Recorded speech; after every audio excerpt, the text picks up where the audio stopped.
The first time I realized my family only wanted me when I was failing, I was standing in my mother's kitchen, trembling with excitement about my promotion, and she looked at me like I'd just told her I had cancer. My name is Morgan, I'm 32 years old, and I've spent the last 3 decades performing the role of the one who needs help so my family would have a reason to love me. I just didn't know it until 6 months ago.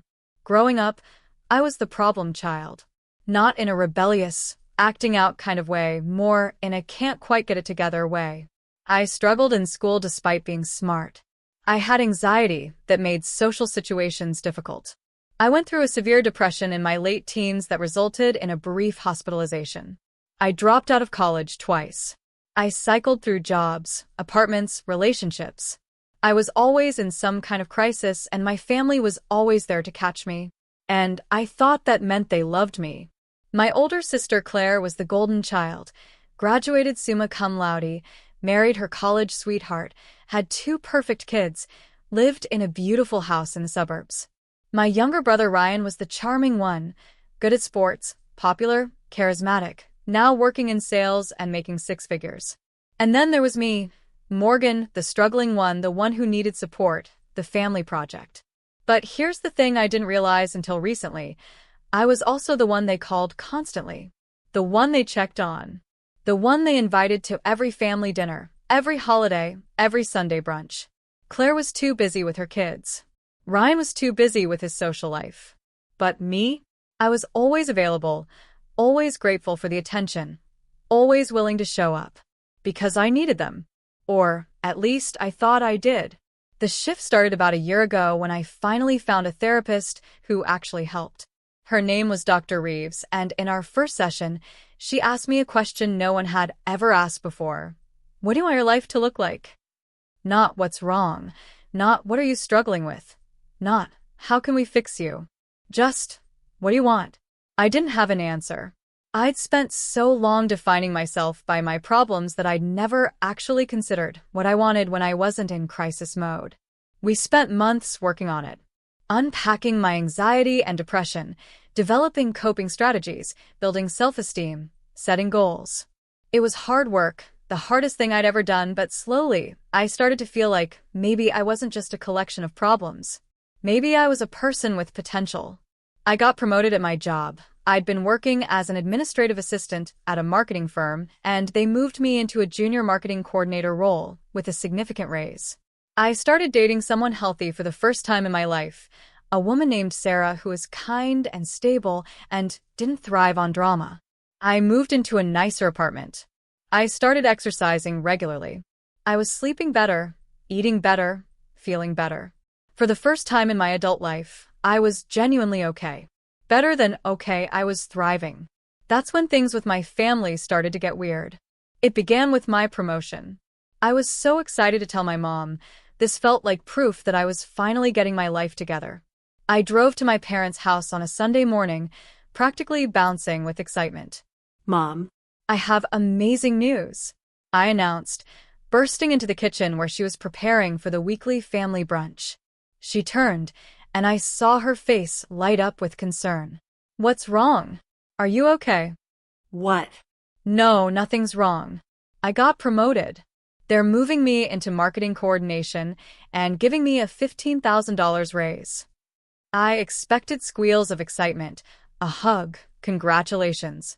Instead, she paused, her expression shifting to something I couldn't quite read. Oh, That's nice, honey. She turned back to chopping vegetables. That's not going to be too much stress for you, is it? You know how you get when you're overwhelmed. The excitement deflated from my chest like a popped balloon. I know, I don't think so. I've been doing really well lately, Dr. Reeves says. Well, just be careful. You don't want to take on more than you can handle and end up back where you were. She said it with concern in her voice, like she was being protective, but something about it felt off. I'll be fine, Mom.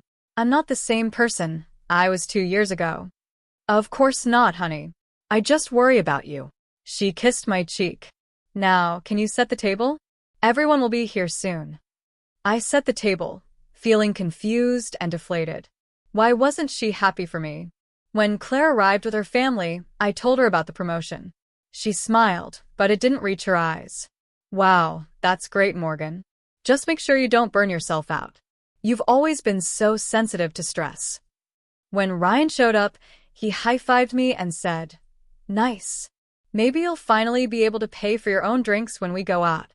It was meant as a joke, but it stung. My dad was the only one who seemed genuinely pleased. "I'm proud of you, kid," he said, squeezing my shoulder. "You've been working hard." But even his congratulations were overshadowed by my mom steering the conversation to Claire's youngest daughter's upcoming dance recital and Ryan's latest sales achievement. I drove home that afternoon feeling hollow. I'd finally had good news to share, and somehow it had been treated like a minor footnote in the family newsletter. The pattern continued over the following weeks. I told my family about Sarah, and my mom's response was, "Just be careful, honey. You know how you get attached quickly and then get hurt." I mentioned I was training for a 5K, and Claire said, "That's ambitious. Have you talked to your doctor?" "You know, to make sure it's safe with your anxiety medication." I showed Ryan photos of my new apartment, and he said, "Wow, fancy. Must be nice to afford a place like that. How are you managing the rent? Do you need help with utilities?" Every single achievement, every single positive step forward, was met with concern, caution, or subtle undermining disguised as care. But the really weird part? When I had a bad day, when I called my mom crying about a difficult meeting at work or texted Claire about feeling anxious about an upcoming presentation, suddenly everyone was available. Supportive. Engaged. I started noticing the pattern. When I was struggling, my phone would blow up with check-ins. "How are you feeling? Do you need anything? Want to come over for dinner?" But when I was doing well, radio silence unless I initiated contact. One evening, about 4 months into this strange dynamic, I had dinner with Sarah, and I mentioned the pattern I'd noticed. "It's like they only care when I'm a mess," I said, pushing food around my plate.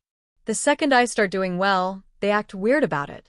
Sarah, who's a social worker and has spent years studying family dynamics, set down her fork and looked at me seriously. "Morgan, have you ever heard of enmeshment?" "No, what's that?" "It's when family boundaries are blurred or non-existent. When people in a family define their roles based on dysfunction rather than healthy relationships. Sometimes families unconsciously maintain dysfunction because it's what keeps them connected." "I don't understand." "Think about it this way. What's your role in your family?" "I'm the one who struggles. The one who needs help." "And what happens when you fill that role?" I thought about it. Everyone rallies around me. They call me, invite me places, offer support. And when you don't fill that role, when you're thriving, my stomach dropped. They barely engage with me.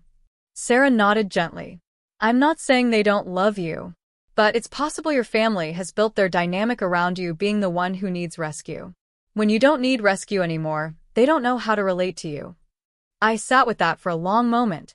So they need me to be broken? They might be more comfortable when you are. Change is threatening to established dynamics, even dysfunctional ones. That conversation kept me up all night. I started thinking about my entire childhood, my relationship with my family, and a terrifying pattern emerged. Every time I'd tried to improve myself, when I'd tried to go back to college, when I'd gotten a better job, when I'd been in a healthy relationship, there had been subtle sabotage. Not obvious, not malicious, but consistent. My mom worrying that I was taking on too much. Claire just trying to help by pointing out potential problems. Ryan making jokes that undermined my confidence. My parents offering to pay for things I could afford myself, keeping me financially dependent even when I didn't need to be. And every time I'd failed, dropped out of school, lost a job, gone through a breakup, they'd been there immediately with support, comfort, and reassurance that it was okay, that I'd tried my best, that some things just aren't meant to be. They'd been reinforcing my failure for my entire life. The realization hit me like a freight train. I spent the next week barely functioning, processing this fundamental truth about my family. Sarah was incredibly supportive, and Dr. Reeves helped me work through it in therapy. "This doesn't mean they don't love you," Dr. Reeves said gently. "But it might mean they love the version of you that needs them more than the version of you that doesn't." That's not real love, though, is it? It's complicated. Many families develop codependent patterns without realizing it. Your family has likely been operating this way for so long that it feels normal to them. Challenging, it will be threatening. What do? You keep healing. You keep growing. And you set boundaries. You teach them how to relate to you as a thriving person, not just a struggling one. Some will adapt. Some won't. Armed with this new awareness, I started paying closer attention to my family interactions. And once I saw the pattern, I couldn't unsee it. My mom called one afternoon. "Hi, honey, just checking in. How are you feeling?" "I'm great, actually. Work has been amazing, Sarah and I are." "That's nice, sweetie. Listen, I'm actually calling because I'm worried about you. You haven't seemed like yourself lately." "What do you mean?" "I've been doing really well." "Exactly. You seem different. Are you sure you're being honest about how you're feeling? You know you don't have to pretend everything is fine for our sake." "I'm not pretending, Mom. I'm genuinely happy." There was a long pause. "Well, if you say so. Just remember we're here if you need us." The conversation left me feeling unsettled. She seemed disappointed that I was okay. A few weeks later, I had a minor setback at work. A campaign I'd worked on didn't perform as well as expected. It wasn't catastrophic, just disappointing. I mentioned it casually to Claire when she called. "Oh no, Morgan. Are you okay? Do you think they're going to let you go?" What? "No, it's not that serious. It's just one campaign. My boss already told me it happens to everyone. But still, this is a lot of pressure for you. Maybe this position is too much too soon?" There's no shame in asking to go back to your old role. I don't want to go back to my old role. I love what I'm doing. I just don't want you to push yourself so hard that you end up in the hospital again like you did in high school. That reference to my lowest moment, weaponized as a reason I shouldn't succeed, made my blood boil. That was 14 years ago, Claire. I'm not that person anymore. People don't really change that much, Morgan. You've always been fragile. I hung up shortly after, shaking with anger and hurt. The breaking point came at Thanksgiving. I'd been dreading it but had promised Sarah I'd try to engage with my family one more time, armed with boundaries and awareness.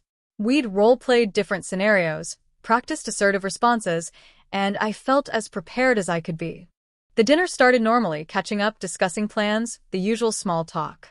Then my mom asked how therapy was going. "Actually, I'm thinking about stopping," I said. "Dr. Reeves and I have accomplished what we set out to do. I'm in a really good place now." The table went quiet. Not the good kind of quiet, the tense kind. "Are you sure that's wise?" my mom asked carefully. "You've only been seeing her for a year. These things take time." "I've been in therapy on and off for 15 years, Mom. I think a year with the right therapist has done more than all that time combined."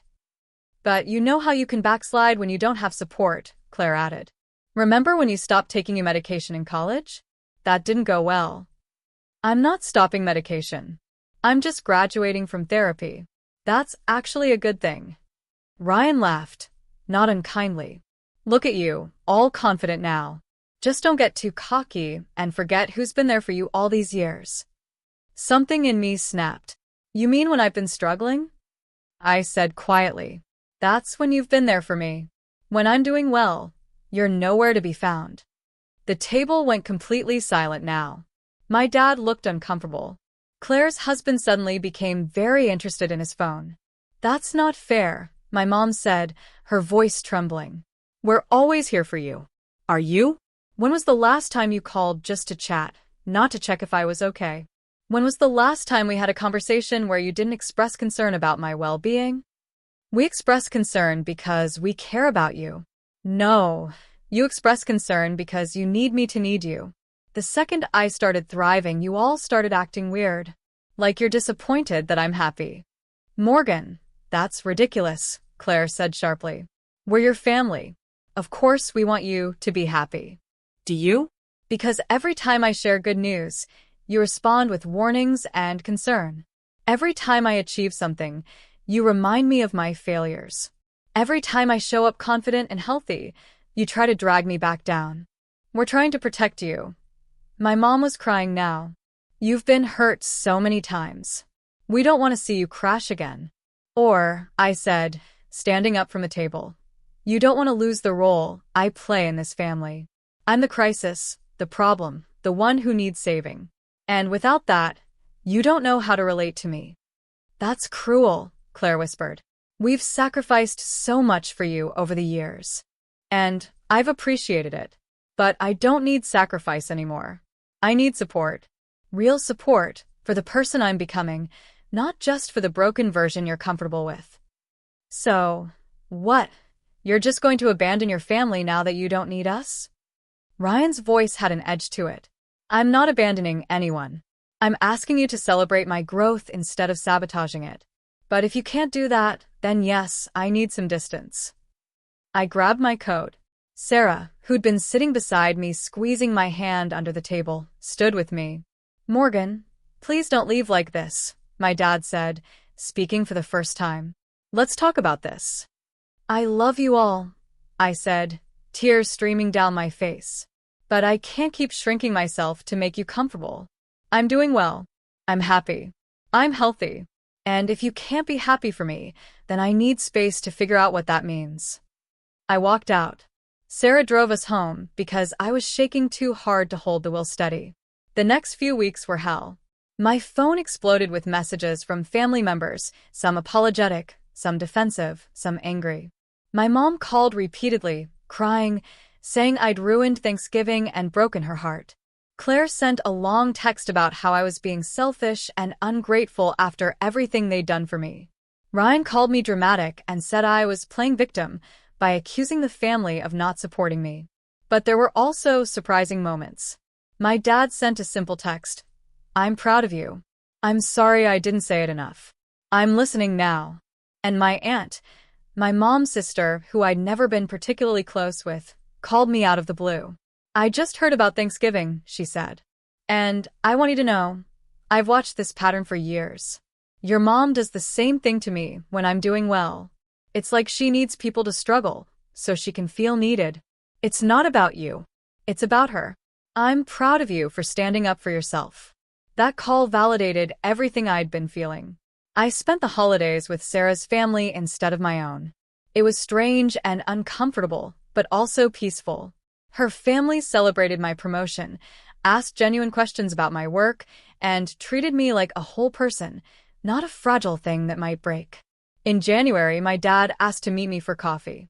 Just the two of us. I've been thinking about what you said. He started, looking older and more tired than I'd ever seen him. And I think you might be right. About your mother especially, but about all of us to some degree. Dad. Let me finish. Your mom grew up with a mother who was emotionally distant unless she was in crisis. The only time her mom showed her affection was when she was sick or struggling. I think she learned that love and caretaking were the same thing. And she's been recreating that pattern with you. I sat back, processing this. She needs me to struggle, so she can feel like a good mother. I think so, yes. And the rest of us have enabled it. Claire especially. She's always competed for your mom's approval, and having you as the problem child made her look better by comparison. Ryan used you to feel better about himself. And I. He paused, looking ashamed. I just avoided conflict and let it happen. What changed? Why are you seeing this now? Because you left. And for the first time, I saw how much your mother panicked about it. Not because she was worried about your well-being, but because she was losing control. She called me a dozen times that night, crying about how you'd abandoned her, how ungrateful you were. And I realized it wasn't about you. It was about her. It's always been about her. We sat in silence for a moment. I want to have a relationship with you, my dad continued. With the real you. The you that's thriving and happy. Can we try that? Yeah, I said, tears in my eyes. I'd like that. Over the next few months, I maintained my boundaries. I didn't reach out to my mom or Claire unless they reached out first with genuine interest in my life, not concern about my well-being. Ryan and I texted occasionally, surface-level stuff, but the closeness we'd had was gone. But my relationship with my dad slowly rebuilt. We had dinner once a week, just the two of us. We talked about my work, my relationship with Sarah, my goals. He shared things about his own life I'd never known. We developed a real relationship, not one based on crisis and rescue. 3 months after Thanksgiving, my mom called. Not with her usual concerned tone, but with something different in her voice. Morgan, I've been in therapy for 3 months now. I was shocked. You have? Your father insisted. After you left on Thanksgiving, he told me either I got help or he was moving out. I didn't understand why at first. I thought I'd been a good mother, that I'd always been there for you. But my therapist has been helping me see things. What things? That I've been keeping you stuck. That I've been more comfortable with you struggling than thriving because it gave me purpose. That I've been living through your crises because I didn't know who I was without them. She was crying. Morgan, I'm so sorry. I thought I was helping you. I thought I was being a good mother. I didn't realize I was hurting you. I felt my own tears start. Mom, you don't have to forgive me. I don't deserve it. But I want you to know I'm working on it. I'm trying to be better. I'm trying to figure out who I am when I'm not fixing someone else's problems. That's really good, Mom. I'm glad you're getting help. Are you doing okay? And I'm asking because I genuinely want to know, not because I'm worried. I smiled through tears. I am. I'm really, really good. I'm glad. You deserve to be happy, even if it means you don't need me anymore. I do still need you, Mom, just differently. I need you to be proud of me, not worried about me. I need you to celebrate my wins, not anticipate my failures. I need you to see me as capable, not fragile. I'm working on it. I promise I'm working on it. It wasn't a magic fix. My mom still sometimes slipped into old patterns, catching herself mid-concern and correcting course.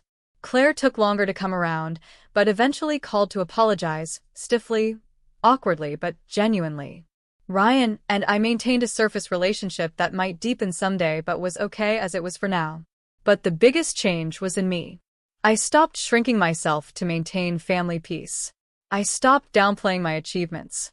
I stopped seeking their validation for my worth. 6 months after that Thanksgiving, Sarah and I got engaged. When I called my family to tell them, my mom's first response was, "Oh, honey, that's wonderful. Tell me everything." No concerns about moving too fast. No warnings about my history with relationships. Just genuine happiness. It was a small moment, but it felt like a miracle. Last week, I ran my first 5K. I finished in the middle of the pack. Nothing special, but I finished. And when I posted a photo of myself at the finish line, exhausted and happy, my family's comments were, "Mom, I'm so proud of you. Look at you go." "Dad, that's my girl. Knew you could do it." Claire, "Amazing, Morgan. You're inspiring me to sign up for one." Ryan, "Damn, when did you become athletic? Next you'll be doing marathons." Real support. Real celebration. No concerns, no warnings, no subtle undermining. I'm not naive enough to think we're completely healed.